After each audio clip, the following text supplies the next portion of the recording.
I will say, for a good standpoint, I think this is the best draft we've seen out of the Packers in a long time. I give all my credit to Brian Gutekunst, and I am so excited for next season. Obviously, there are still some things that they could address. However, I am very satisfied on how they did in the draft this year. A lot to go over. Onto the show. Right about now, the Funk Soul Brother. Check it out now, the Funk Soul Brother. Right about now, the Funk Soul Brother. Check it out now, the Funk Soul Brother. Right about now, the Funk Soul Brother. Check it out now, the Funk Soul Brother. Right about now, the Funk Soul Brother. Right about now, about now, about now, about now. What is poppin', y'all? It is your man, Cowboy Bills. Welcome to another episode of Wisco Sports. The NFL draft has officially concluded, and I am extremely excited for the Packers because we did exactly what I think we needed to do in this draft. I am super pleased with how everything turned out. Now, of course, there are some free agents that we're probably going to sign. A lot of names that didn't get drafted, that could have been drafted, did not get drafted. However, obviously, there's a lot going on, so we don't know what's going to happen. So far, we drafted one linebacker, two defensive linemen / defensive tackles, three wide receivers, three offensive linemen for the third year in a row, one safety, and one edge. Of course, today's video, you guessed it, I'm going to grade the entire picks of the draft. We had, I think, like 12, actually, now that I think of it. Let me think about this. So we had 2 on, oh no, we still had the same amount, 11. So we had 2 on day 1, 2 on day 2, and 7 on day 3, as we added another, because we made a trade as well. So let's go through each person and how I'm just gonna give my grade on each of the people. So this is exciting. So with round 1, pick 22, we picked inside linebacker Kwei Walker, listed at 6'4", 241 pounds. So obviously this is a good signing because we have Chris Barnes and we have Devonte Campbell. Adding this guy maybe as a backup or a starter definitely fits the bill. He's going to push for the starting spot, and I think he could make an impact on special teams. Obviously, there are some things that do upset me a little because we could have traded up for a wide receiver. However, I'm kind of glad we didn't because I'm happy with the way the rest of the draft turned out. But obviously, if I had to give a draft grade, I'm going to give this one a B, just because, you know, we could have went wide receiver. However, there weren't many people left available. So a B seems like a most reasonable grade for Kwei Walker. With the other first-round pick, we went with pick number 28, defensive tackle Devonte Wyatt out of Georgia. Now, this one was a great one. He's an outstanding value. He has the potential to really develop into a 3-down player. And the defensive coordinator, Joe Barry, is going to love this guy. He is going to totally be fit in the Packers scheme. He's a day 1 starter for sure. He can step in right away, and having Jerron Reed, Devonte Wyatt, and Kenny Clark all on your defensive front is just going to be dangerous. Of course, you could have drafted a wide receiver. However, I love this pick. I'm gonna grade this one a B+. Next up, on day 2, we traded up to the very top of the draft, and also one of our second-round picks, because we needed a wide receiver. That man at pick number 34 was wide receiver Christian Watson out of NDSU. We desperately needed a wide receiver. He's 6'4", 208 pounds, and honestly, you got a big target. He's a big target. He's got outstanding speed, longer arms, longer hands. He's a threat. I'm just looking at these notes right now, but He's smooth, and he completely showed up at the Senior Bowl. That's when everyone started hearing about this guy, knowing he has the potential to be a stud. I'm very excited about this pick, however. We traded up so much to get him, and if he ends up not being that player, that would be absolutely disappointing. That being said, I give this one a B because it was for a wide receiver. However, if he turns out to be good down the line, then I'm definitely going to raise that grade. Round 3, pick 92, we picked offensive guard Sean Reinen out of UCLA. He had the versatility to play at both guard and tackle. He provides value as a swing option at both spots.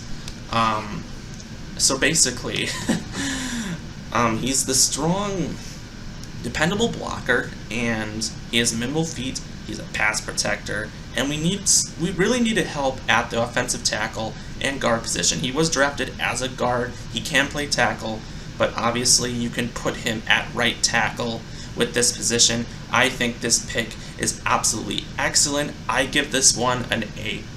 We got a huge guy that I think can really step up down the line.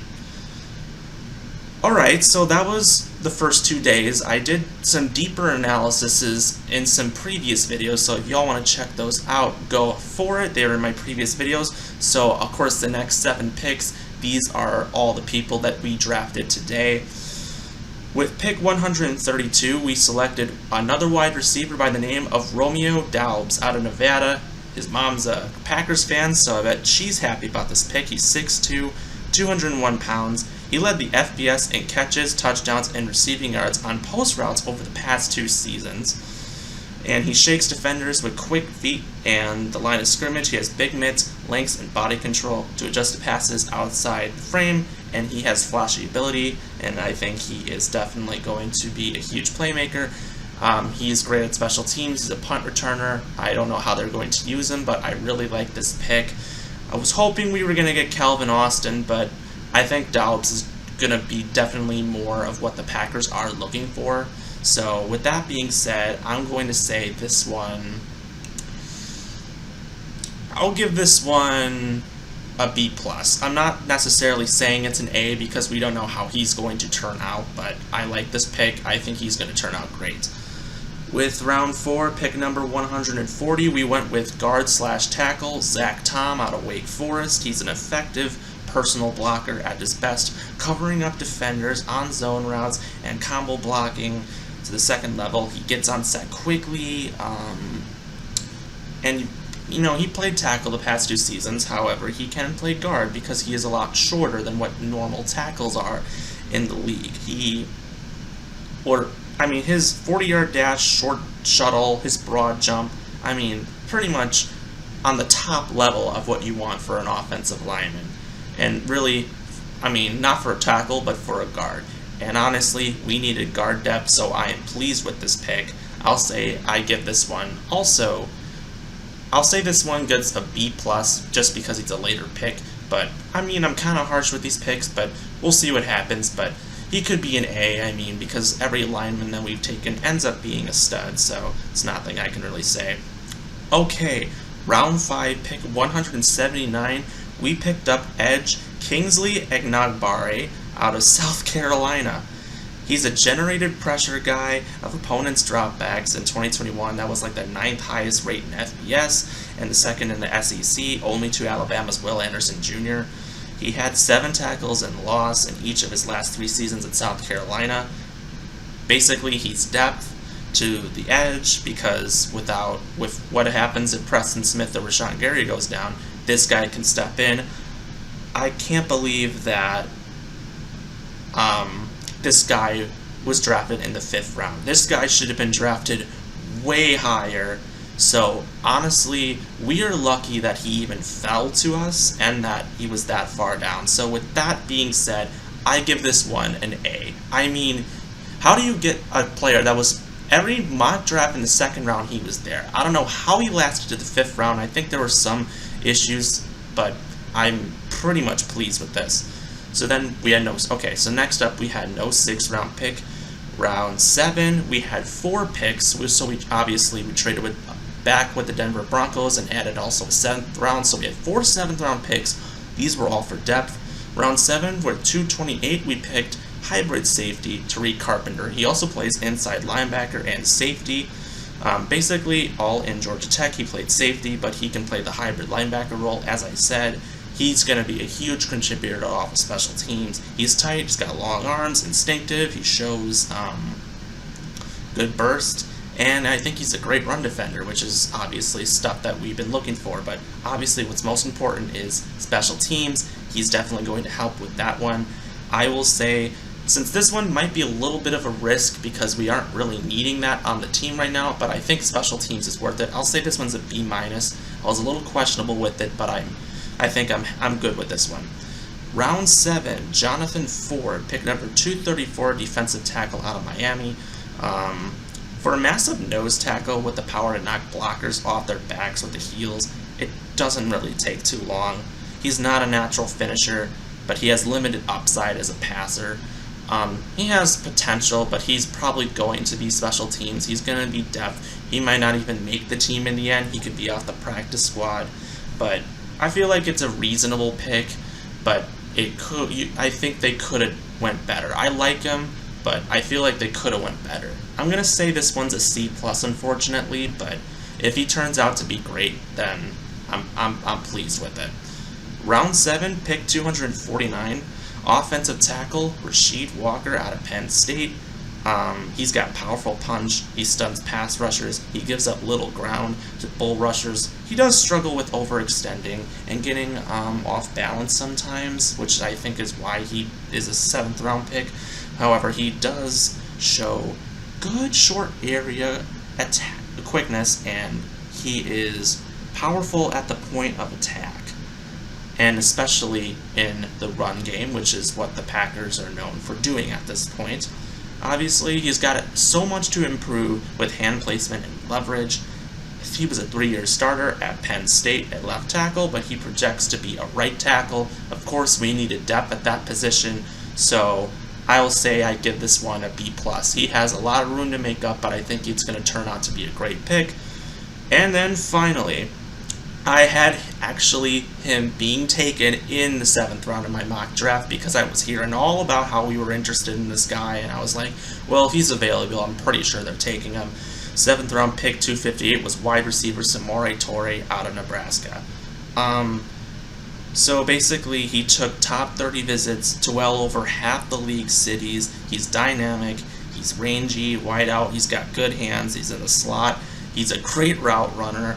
And obviously, he spent time in D3, and then he kind of transferred to Nebraska for one final season. Yes, he may be older than everything, but he is the definition of a pro in his lone year at Nebraska when he caught 46 passes for 898 yards and 5 touchdowns this year. With this, obviously, he'll be special teams, and I think he could be contributed very well. I love this pick. I think he's actually going to be a lot better than people think. Even though he is a lot older, he is 24, I still think it will work out fine for him. With that, I'm going to give this one a B, but honestly, this one could be better over time. So that's that. I'm very pleased with this draft, and I can't wait for what we are going to do. We could sign some more free agents. Of course, Dennis Kelly is still a free agent. We could sign him. There's some veteran wide receivers that we could possibly sign. So honestly, there's a lot that still has to be told, but I'm very pleased with how this draft was. In the end, I give this draft a B+. I'll say this was our best draft that we've had in years if it turns out to be that way, but so far I'm very pleased with everything that we did in the last 3 days. Man, what a weekend. So anyways, if you like what you see, subscribe below, comment with your thoughts, and as always, it's your man Clockboy Bales. Go Pack Go. We will see you next time.